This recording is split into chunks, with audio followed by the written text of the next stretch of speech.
Congresswoman Anna Paulina Luna has referred Jay Powell, he of the Federal Reserve, to the Justice Department for perjury charges.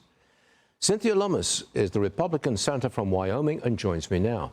Senator, going after Powell because you don't agree with his pace of rate cuts, charging him with perjury, a criminal offense, lying to Congress, isn't that a bit strong just because you don't like his interest rate policy?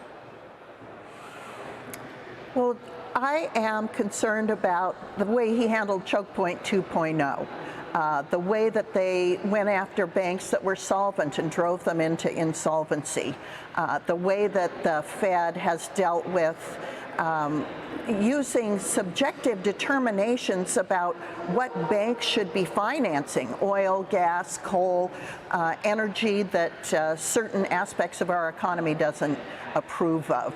These are the bigger concerns I have about Jay Powell and the manner in which bank supervision has been conducted. In addition to that, we do know that there were a lot of weasel words used when Jay Powell testified in front of Congress about the 39% cost overruns, $700 million in cost overruns to remodel the building at the Federal Reserve, and the way in which terms were used like, oh, we have a green roof, not that they have a garden terrace.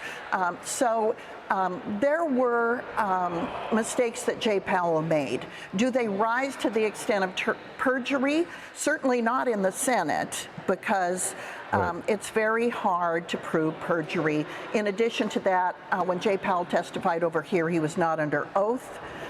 It's still, regardless of whether you're under oath or not, it is against the law to mislead Congress, tough to prove. And it's very heavy pressure on the chairman of the Federal Reserve at this point. Change the subject.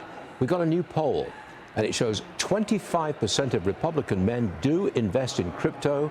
16% of Democrat men invest in crypto. Why?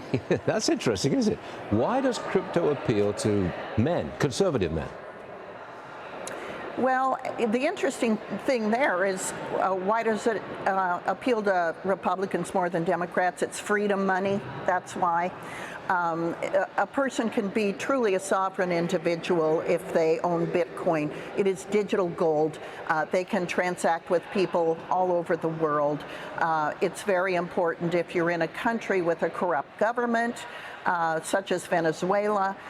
You can transact around the world in Bitcoin without your government's involvement. So I get why Republicans in particular are more bought into the notion of Bitcoin and digital assets. Why men and not women? That one I can't answer. I'm certainly of a mind to believe that digital assets are going to make life better. It's going to make it easier to transact, faster and cheaper. And usually women who are in charge of the house checkbook want to do things faster and cheaper. So I want to encourage other women, look at digital assets. Okay. Women are usually in charge of the household checkbook. We'll never forget that one. Senator Cynthia Lummis, thank you very much for being with us today. Always appreciate it. Thanks a lot. Thank you.